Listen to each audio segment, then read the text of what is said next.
আসসালামু আলাইকুম। তীব্র গরমে যখন জীবন দিশেহারা, সপ্তাহ ছন্ন ছাড়া, আসলে শান্তির খুঁজে আজকে আমরা যাত্রা করছি শ্রীমঙ্গল।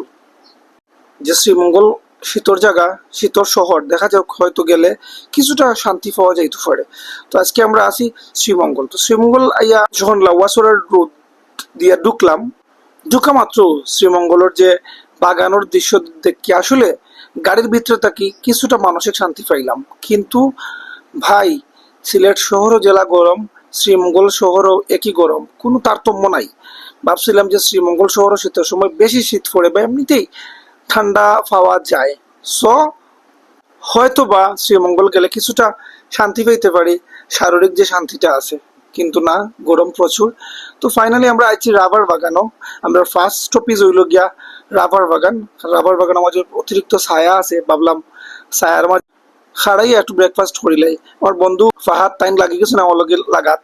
আজকে আমরা আমার বন্ধু আবেদ, ফাহাদ এবং আমার ওয়াইফ আমরা মিলিয়া গেছিলাম শ্রীমঙ্গল।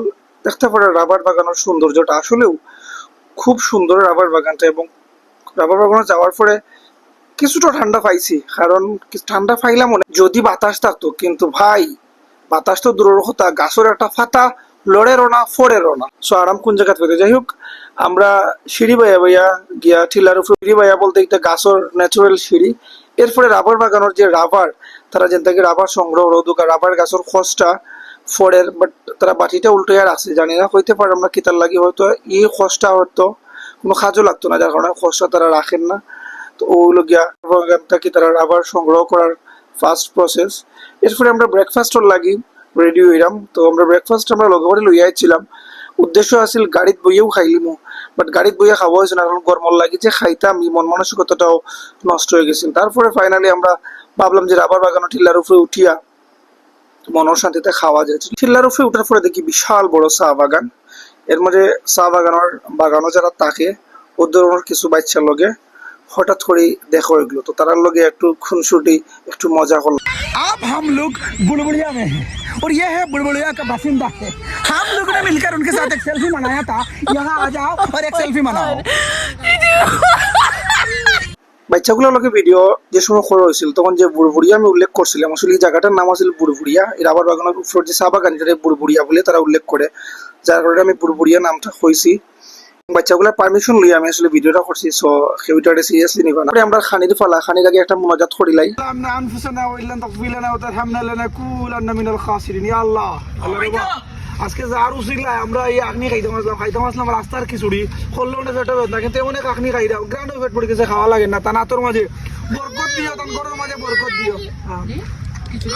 মোনাজাত শেষ করি আমরা নাস্তা খাওয়ার লাগে প্রস্তুত হয়ে গেছি। প্রথমে আমরা মুরব্বী মামুরে দেওয়া হয়েছে নাস্তা, বন্ধু আবেদর পরিবেশনায় আমরা সবে নাস্তা খাইমু। ব্রেকফাস্টে শেষ করিয়া যখন আমি উফরিতে তাকাইলাম তখন দেখি আসলে বিশাল বাগান দেখা যায়। আসলে চা বাগানের শেষ নাই। টিল্লার উপরে যত বড় চা বাগান আমার এর আগে জানা আসিল না।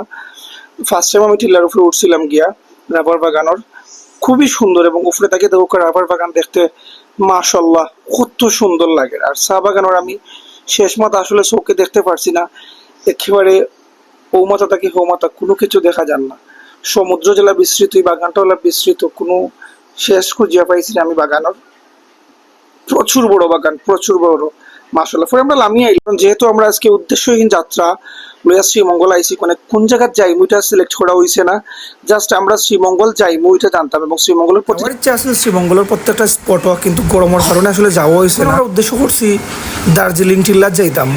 দার্জিলিং টিল্লা যাওয়ার লাগি রওনা দিছি আমরা, কিন্তু ফাইনালি দার্জিলিং টিল্লাতে আসলে যাইতে পারছি না, কারণ সামনে যাওয়ার পরে আমরা দার্জিলিং টিল্লার মেইন রোডে যখন ঢুকবো তখন লোকাল বাইরের জন্য জিজ্ঞাসলাম যে ভাই দার্জিলিং টিল্লা যাইতাম আসলাম, তাই কইলা যে আসলে ভাই দার্জিলিং টিল্লা ক্লোজ হয়ে গেছে এখন সাময়িক কিছু প্রবলেমের কারণে। তো আমরা আইছি ব্যাক হইয়া লেমন গার্ডেন যাওয়ার কোনো ইচ্ছেও আসল না। বন্ধু ফাহাদুর লাগি লেমন গার্ডেন আওয়া হয়েছে, হে সুইমিং করতে করিয়া।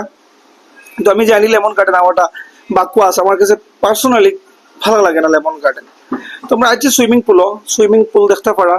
লেমন গার্ডেনের অ্যাকচুয়ালি 300 টাকা টিকিট করিয়া লেমন গার্ডেনের ঢুকা, এন্ট্রি ফিস তার 300 টাকা। এই 300 টাকা দিয়ে ও সুইমিং পুল ছাড়া আর যে সুইমিং পুলের কাছে যে বিল্ডিংটা আছে, এই বিল্ডিংটা ছাড়া আসলে আমার কাছে দেখার মতো কোনো কিছু আর মনে হয়েছে না। তো 300 টাকা দিয়ে এগুলোর ভিতরে ঢুকাটা আমার কাছে একটা হাস্যকর ছাড়া আর কিছু মনে হয় না।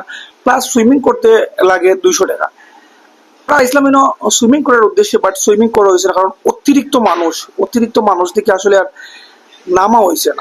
300 টাকার টিকিট করিয়ে আমার পয়সা উসুল হয়ে গেছে। আমার বাচ্চা তখন একটু দোলনা চড়ছে, খুশি, কিন্তু গরমে অতিরিক্ত লাল হয়ে গেছে। এরপরে যখন কবুতর, খরগোশ ওগুলা আছিল, ওগুলা দেখে আমার বাচ্চাটা খুব এনজয় করছে। মুরব্বী তো খুব খুশি, ওগুলা লোক একটু খেলাধুলা করছে। তো মুরব্বীরও খেলাধুলা দেখি আমার আসলে খুব ভালো লাগছে, লাগলো যে 300 টাকা আমার উসুল হয়ে গেছে। তারপরে আমরা ফাইনালি বার হয়ে গেছি ইনটাকে, কারণ বিরক্ত লাগছে।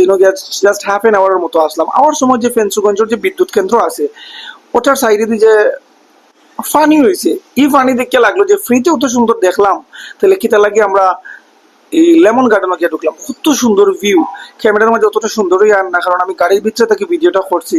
বাট লাইভ শোকে দেখতে মাশাল্লাহ খুবই সুন্দর লাগে, যা ফ্রিতে কোনো টিকিট ছাড়া, কোনো টাকা ছাড়া অত সৌন্দর্য আমরা দেখিয়ে আইছি। কিন্তু লেমন গার্ডেনে যাওয়াটা টোটালি বাকুয়াস লাগছে, কারণ এখানে সুইমিং ছাড়া কিছু করার নাই। বন্ধুরা খুশি করতে আমরা গেছি, তার করবো, কিছু করার নাই। এরপরে ফাইনালি আমরা ব্যাক করে লিছি সিলেটের উদ্দেশ্যে। জাস্ট গেছিলাম শান্তির লাগি, শান্তি হয়েছে না কিন্তু এনজয় হয়েছে আলহামদুলিল্লাহ।